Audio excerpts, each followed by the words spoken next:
जिस दिन को। मोहसिन नकवी हाँ, साहब आए ना, अच्छा। वो अपने ही किसी ख्याल में संडे वाले दिन आ गए। कोर्ट लखपत में मोहसिन नकवी साहब जी, आए जी, जी, जब आप? अच्छा, बिल्कुल आए और उनको क्योंकि बहुत शौक था अचानक दौरे करने का, तो अच्छा, अचानक दौरे में आ गए और पहली दफ़ा जेल में ऐसा हुआ कि फीमेल वार्ड में कोई बंदा ऐसे ही घुस के आ गया।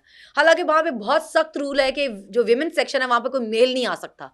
जब तक आपने अलर्ट नहीं किया पूरी जेल को, पूरी जेल बंद नहीं हुई मतलब इतनी सख्ती होती है कि अगर कोई इलेक्ट्रीशियन आ रहा है या पेंटर आ रहा है तो वो खिड़कियों पे भी पर्दे लगा देते हैं, कि अच्छा। इतनी सख्ती होती है। मगर मोहसिन नकवी साहब हैं, उन्होंने अपना मुँह उठाया और वो सीधे जेल में वीमेन सेक्शन में अंदर। और वीमेन सेक्शन में अंदर आने के बाद सीधे पार्लर में घुस गए। मतलब वो राउंड लगा रहे अपनी तरफ से, राउंड लगाते-लगाते सीधे पार्लर में। संडे था। आपसे इंटरेक्शन हुई है? हमारे से नहीं हुई, हम उस दिन पता नहीं किधर थे ये मुझे पता नहीं, हमें नहीं मिले वो। ये बाद में आपको बताया हाँ, गया? मैं उस वक़्त अरेस्ट थी किसी एक अगले केस में और मैं फिज़िकल रिमांड में पुलिस स्टेशन में थी। ओके। वो सीधा घुसे पार्लर में। मंडे वाले दिन होती है जेल में मीटिंग, तो संडे वाले दिन तो जेल का माहौल ही और होता है ना। मंडे को घर वालों ने आना होता है मिलने। अच्छा, जब पार्लर में घुसे वहां पे ढेरों ढेर खवातीन और फेशियल और मैनिक्योर और पेडिक्योर और ये सब जेल का माहौल है? अच्छा। और वो आप सोचिए, अब मैनिक्योर पेडिक्योर जिस तरह हो रहा होता है और फेशियल जिस तरह हो रहे होते हैं, और हाँ। मोहसिन नकवी साहब पार्लर में सीधे अंदर घुस गए मुंह उठा के, और वहां पे खवातीन का सही शोर मचा कि मतलब ये कौन बंदा है जो घुस गया अंदर इस तरह। और वो भी फिर एकदम कंफ्यूज हो गया, मुझे जो बताया कि वो कंफ्यूज हो गए एकदम कि मैंने क्या किया मैंने, और वो फिर बाहर अच्छा, निकले। वो जो पार्लर पे होती थी हम्म, वो मेकअप जो आर्टिस्ट होती थी मेकअप जी। करने वाली, उनको माहाना पैसे दिए जाते थे? नहीं, ऐसा नहीं होता। टेफ्टा वालों ने वहाँ पॉलर बनाया होता है, तो जो हाँ। बाहर से टीचर्स आती हैं, उनको तो सैलरीज़ मिलती होंगी, और लेकिन ये जो सामान वगैरह होता है, बेस जी, जी, ये वगैरह, उनका अपना ये होता है उन लोगों सारा का। कुछ उनका जी, अपना? टेफ्ट वो सिखाते हैं ना, बेसिकली क्लासेस देते हैं। ओके। तो जो खवातीन सीख रही होती हैं वहाँ पे, उनको फिर सर्टिफिकेट्स मिलते हैं। ये जवाब नहीं था, ये बल्कि बहुत सारे लोगों के जो सवालात हैं ना, कि सनम अपीयरेंस पे क्यों इतनी खूबसूरत बन के आती थी? अब उनके ज़हन में ये जो ये सवाल। डॉक्टर यास्मीन से हमें डाँट बहुत पड़ती थी। क्यों? कि डॉक्टर यास्मीन कहती थी कि तुम लोगों ने कोई की है? तुमने आग लगाई है कहीं पे? हाँ। तुम लोगों को मैं देखूँ ना कि तुम रोती-धोती गई हो या सर झुका के गई हो। तुम लोगों ने सर उठाकर हँसते-मुस्कुराते और तैयार होके जाना है। अच्छा। बल्कि जब मैं एक गई हूँ तो मुझे मेरी हम तब उस वक़्त होते थे, गुजरांवाला में होते थे। हुँ, हुँ। तो हमारी लाहौर भी पेशी होती थी, तो मेरी और डॉक्टर साहबा की एक दिन भी होती थी। तो ओके। अतीक जाके डॉक्टर साहब को कहने लगे, डॉक्टर साहबा ये ना रेड लिपस्टिक लगा के गई हुई थी गुजरांवाला वाली पेशी पे, तो बड़े लोग बोल रहे थे कि जी लाल लिपस्टिक लगाई हुई थी सनम ने, ये कौन सी जेल से आई थी? तो हाँ। डॉक्टर साहबा कहने लगी, क्यों? उनको क्या तकलीफ थी रेड लिपस्टिक से? फिर मुझे कहने लगी, अगली दफ़ा भी रेड लिपस्टिक लगा के ही जाना तुम। मैंने कहा जी ठीक है। तो वो तो बिल्कुल घास नहीं डालती थी और हर वक़्त ये कहती रहती थी, कोई ज़रूरत नहीं इनको मुँह लगाने की। ऐसी बकवास में बिल्कुल कान नहीं धरने तुमने। वो जज साहिबा भी या जज साहिब भी कहते होंगे कि ये ठीक है, इसको जेल रास आ गई है। नहीं, वो एक मुझे किसी ने बड़े मज़े का किस्सा सुनाया, कोई आम रेगुलर कहती थी, तो वो हुँ, गई हुई थी, तो कहने लगी कि मैं ना बड़ा रो के दिखा रही थी उनको कि जज हाँ। साहब मेरे पे बड़ी ज़्यादती हो रही है, ज़ुल्म हो रही है। तो वो जब पेशी पे जाती थी, तो वो तो बहुत तैयार जाते थे। वो तो मतलब ज्वेलरी-शूलरी वो ऐसे जाते थे जैसे उनकी ईद है। उन अच्छा। बेचारों को तो मौका ही बड़ी मुश्किल से हुँ। पेशी का ही मिलता था बाहर जाने का। अब हमारी तरह उन पे 13-13, 14 केसेज़ तो थे नहीं कि हर दूसरे दिन पेशी होती। तो उनकी कोई महीने बाद, 2 हफ्तों बाद पेशी होती थी, वो तो बड़ी तैयारी के साथ जाती होती थी। तो मैंने सुना जज उनको कहने लगे कि बीबी ये इतनी तैयारी करके जो आई हो, ये मेकअप-शेकअप, ये ज्वेलरी, ये सब कुछ जेल में मिल जाता है तुम्हें, फिर भी तशद्दुद हो रहा है तुम पे। तो वो बड़े मज़े आपकी से कोई किस्सा सुना रही थी। ईदें भी गुज़री हैं? हाँ, हमने 3 ईदें की हैं जेल में। 3 ईदें हमारी जेल गुज़री। कौन-कौन सी ईद? जब हम पहली दफ़ा अरेस्ट हुए तो बड़ी ईद थी, उसके थोड़े अरसे बाद फिर हमने छोटी ईद भी की, फिर हमने दोबारा बड़ी ईद भी की। ईदें पे तो बड़ा मिस करता है बंदा घरवालों को। ईदों में मिस करता हूँ। जब हमारी पहली ईद थी तो हमें बिल्कुल ही कुछ समझ ही नहीं थी, हमें समझ ही कुछ नहीं आ रही थी। हम ऐसे मुँह धोए बगैर भी बाहर निकले अपनी चक्कियों से बाहर, तो ईद वाला माहौल था। सही लोग तैयार-श्यार घूम रहे थे लहंगों में और गरारों में और मेहंदियाँ, अच्छा, चूड़ियाँ, हील वाले जूते। फिर हमने बोला ईद भई सही मनाई जा चाँद रही है। रात को एन्जॉय होता है जेल में? आपको पता है जेल में वो सारी रात ढोलक बजाती हैं चाँद रात पे।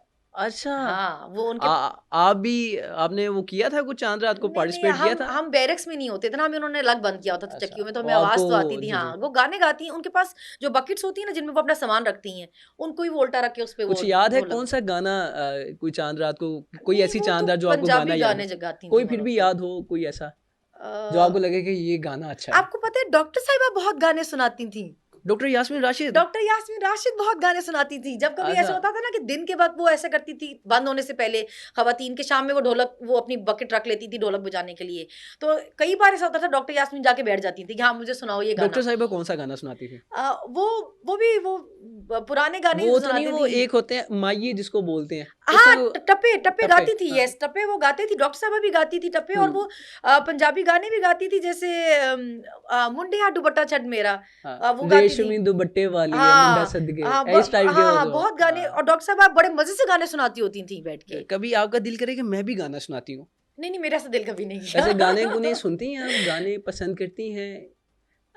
देखिए, हम उनको जब वो गा रही होती थी, हम खुद भी एन्जॉय करते एन्जॉय थे, हुँ, हुँ। क्योंकि उनके पास आप देखेंगे कोई, और बहुत सारी ख़वातीन ऐसी होती हैं जिनकी फैमिलीज़ उनको सपोर्ट नहीं करती और वो पीछे आती भी नहीं है। हुँ। तो उनके लिए एंटरटेनमेंट का वाहिद एक तरीका यही है कि वो ये इस तरह करके खुश हो जाती थी। बल्कि मुझे ये भी पता चला कि डॉक्टर साहिबा अगर ख़वातीन के जो मसाइल हैं, जी। उनको भी देखती थी वहाँ पे अगर कोई जेल में कोई बिल्कुल मामला ऐसे हो ही होता जाता था, था। और फिर हॉस्पिटल अंदर छोटी सी एक डिस्पेंसरी है जेल में, तो हुँ। डॉक्टर साहिबा के बाद तो कोई भी जेल की औरत वहाँ पे नहीं जाती होती थी, वो डॉक्टर साहिबा के पास आती होती थी अच्छा, कि हमें ये, मतलब कि उन्होंने जाते ही डॉक्टर साहब को हैंड ओवर कर दी हाँ, कि हाँ, अब आपने निज़ाम देखना है वो सारा। कहती थी कि हमें डॉक्टर साहबा यहाँ पे यहाँ पे है, वो ना एक्चुअली वेट करती रहती थी डॉक्टर साहबा कब उठें। तो जैसे ही अच्छा, डॉक्टर साहबा उठती थी तो बाहर से आना शुरू हो जाती थी खवातीन कि हमें तो ये मसला दवाई दें, हमें ये मसला दवाई दें। और इवन डॉक्टर साहबा वहाँ पे इतनी स्वीट हैं वो, कि अगर हमने सर्दियाँ भी देखी हैं वहाँ पे, इवन बहुत सर्दी में भी अगर रात में 2 ढाई बजे भी किसी औरत की तबीयत बहुत ख़राब हो जाती थी, तो वो डॉक्टर साहबा को उठाने आते थे कि आप आके उसको चेक कर लें, और डॉक्टर अगर साहबा जाती थी। अगर डॉक्टर साहिबा की तबीयत ख़राब हो जाती थी डॉक्टर साहबा की तबीयत बहुत दफ़ा बहुत ख़राब हुई है वहाँ पे, मगर वो मैंने उतनी बहादुर औरत नहीं देखी। मैं डॉक्टर साहबा को बहुत मज़ाक करती रहती थी, बहुत हँसाती रहती थी, तो वो बहुत हँसती थीं। क्या तो किस बात पे हँसाती थी? ऐसी कोई, हम बहुत शुगर लगाते रहते थे नहीं दोनों फिर भी बैठ कुछ के। बताएँ ना क्या बातें क्या होती थी? मतलब वो मेरे से, उनको एक्चुअली कोरियन सीरीज़ बहुत पसंद है, अच्छा, तो मैं भी बहुत कोरियन मूवीज़ अच्छा। देखती थी, जो हाँ, ड्रामाज़ होते हैं नेटफ्लिक्स पे। तो मैं एक हाँ, दिन हाँ। डॉक्टर साहब मुझे कहने लगी, सनम, अगर ये सिर्फ़ हमें यहाँ पे नेटफ्लिक्स पे कोरियन सीरीज़ लगा देना यार, मैं तुम आराम से रह लेंगे। तो मैंने बोला डॉक्टर साहब बिल्कुल सही कह रही हैं आप। तो फिर एक दिन वो कहने लगी, सनम यार मैं बड़ी डिसअपॉइंटेड हूँ। मैंने कहा डॉक्टर साहब क्या हुआ? कहने लगी, देखो यार लोगों को ऑफ़र्स आती हैं, डील्स आती हैं, कभी किसी को कोई मिलने आया होता है, कभी किसी को कोई मिलने आता है। यार तुम्हारी और मेरी कोई इज़्ज़त नहीं है, हमें कोई मिलने ही नहीं आता। वैसे वाक़ई तुमको मिलने नहीं आता था? अ, नहीं आता तो होगा, ऐसा ना करें। नहीं ऐसे नहीं होता, डॉक्टर साहब तक कोई भी डायरेक्ट अप्रोच नहीं आती थी कभी भी। नहीं किसी के थ्रू तो आती होगी। थ्रू तो आती ही रहती थी क्या ना। क्या आती थी तो हम वही हँसते थे, हम कहते थे, मैंने उनको डॉक्टर साहब को कहा हँस के, मैंने कहा डॉक्टर साहब सोचिए आपकी और मेरी कितनी दहशत है, कोई हमारे पास डायरेक्ट आने की हिम्मत ही नहीं नहीं वैसे करता। आपके आपके पास कोई ऑफ़र आई है? डॉक्टर साहब को लास्ट टाइम तक जो ऑफर आई हुई थी वो ये थी कि ये जो ये जो आपने केस किया हुआ है नवाज शरीफ की सीट का, अगर आप ये विदड्रॉ कर दें, आप इसको ना चैलेंज करें कि 130 से आप जीती हुई हैं, हुँ, हुँ। तो मतलब फिर आपकी ज़मानतें हो जाएंगी। आखिरी ऑफ़र ये है। जहाँ जब तक मैं उनके साथ थी, जो जब आखिरी ऑफर मुझे पता थी वो ये थी। अच्छा इसमें सवाल है वैसे सबको ऑफ़र्स के तहत अगर छोड़ा गया, तो आपको किस किसी ऑफ़र को के किसी तहत ऑफर छोड़ा के गया? तहत नहीं छोड़ा गया। नहीं, आपने जैसे कहा ना कि बहुत सारों को ऑफ़र्स आती थी। ऑफर्स आती थी, मैंने ये नहीं कहा कि हमने कभी मानी है। नहीं, आप अगर हमने तो यही देखा है कि जिनको भी रिलीज़ किया गया, किसी न किसी ऑफ़र के तहत छोड़ा गया। ऐसा तो कुछ नहीं आप हुआ। देखिए ये लोगों वैसे की, कोई आपको ऑफ़र आती थी? हमें तो, मुझे अकेली को नहीं आती थी। देखिए इस तरह होता था, जैसे जब हम लोग बाहर बोलते बहुत थे तो हमारे घर वालों को वार्निंग्स जाती होती थी कि इनको बोलें कि मुंह बंद कर लें, चुप हो जाएं थोड़ी देर के लिए। अगर ये चुप हो जाएंगी तो फिर इनके मामले आसान हो जाएंगे। हुँ, जैसे हम जब दूसरी जेलों में भी थे, देखिए ये खान साहब की शक्ल वाली प्रिंट वाली कपड़े पहनाते हैं, इनको बोले ये ना पहना करें। देखिए ये नारे लगाते हैं, इनको बोले ये ना किया करें। देखिए ये तस्वीरें खींचते हैं, इनको बोले ये ना किया करें। फिर जब इलेक्शन का टाइम आया तो जिन लोगों ने पेपर्स जमा कराए ना, उनके लिए बड़ा मसला होगा। तो हमने तो कराए ना कंटेस्ट करने के लिए, मैंने भी कराए, आलिया ने भी कराए, डॉक्टर यास्मीन ने भी कराए, और हमने तो करवाए भी। आलिया ने हमजा शहबाज के खिलाफ करवाए, जी, जी, बिल्कुल। आलिया डॉक्टर साहब ने नवाज शरीफ के लिए, मैंने मरीम नवाज के मुकाबले पे करवाए। तो हमने तो कभी किसी ऑफर को अपने जूते पे भी नहीं लिखा, जो मर्जी ऑफर्स देते रहे। फिर दिया जी रिजर्व सीट्स वाले जो आएंगे ना जी, इनको नहीं छोड़ेंगे। तो हमने तो नहीं कहा, डॉक्टर साहब ने पूछा कि मैंने इस तरह नाम देना है, हमने कहा जो आपको ठीक लगता है करें।